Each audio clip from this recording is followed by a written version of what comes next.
Hello beautiful people, thank you for tuning in. I'm Akira. In this training video, I'm going to share with you some tips that I do for wrist maintenance. So any of my friends who have problems with their wrists when they're doing push-ups or handstand walks or tumbling or breakdancing or wrestling or capoeira, it covers everything. Anytime you're on your hands, sometimes people get a little pinch in the wrist.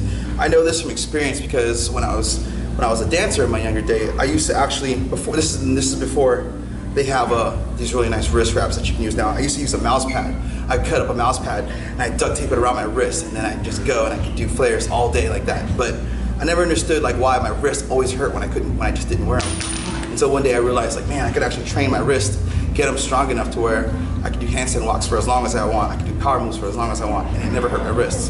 So I'm gonna show you how I did that. What I'm gonna do is, what you're gonna do is you're gonna do push-ups on your knuckles. What it does is it's gonna strengthen the ligaments here in your wrist, okay? And that's really where the problem comes from when people I see doing these stretches too much. People tend to do this one here, this one here. Now I'm just an advocate of not doing that. And that might sound a little odd. So people are like, oh man, so-and-so tells me to stretch my wrist, to do this and that, and so on and so forth, because it's too tight.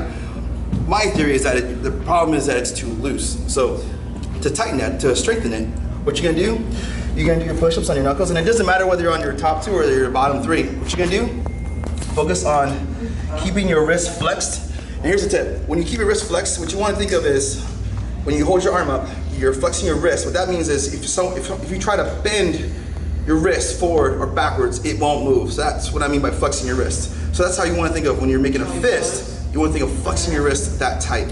Flex your wrist so tight that when you're on your hands like so, you can do a push-up from this position. Now it doesn't matter whether you're on your knees or if you're on your feet, okay?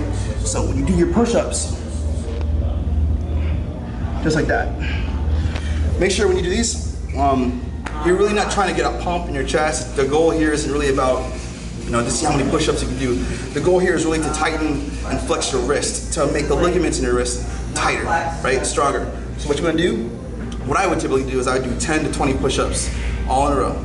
Then I'd rest 5-10 seconds, and then I'd repeat that. I'd go up to 100 push-ups, and then I'm done with it. I would do that either in the morning or at night, depending on what my training schedule was. And also I recommend doing this before you do any type of a circuit training or any type of practice, whether you're on your hands or really anything in terms of tumbling. I recommend that if you have any wrist injuries, I recommend doing this type of warm-up. It can be anything from 20 to 50 push-ups. It doesn't really matter. What matters is it's how you train your wrists and condition them to get them tighter. And I have noticed that in doing that, that's when the wrist braces started coming off, and I was able to do the handstand walks all the time. Like, it was really easy. So yeah, I hope that helps you out. And that's it. That's how I strengthen my wrists. So there you have it. It's just push-ups on your knuckles, just like this. Deep breath, down and press. What you have to do is fix your back. Press. Press. Again, the whole time all I'm doing is I'm just thinking of flexing my wrist tighter and tighter every time I go. And doing that just makes my wrist feel stronger. So that's it. That's my wrist training video, wrist maintenance. So big shout out, thank you to Stay Fit Gym. Thank you for allowing me to make these videos and share this experience with you.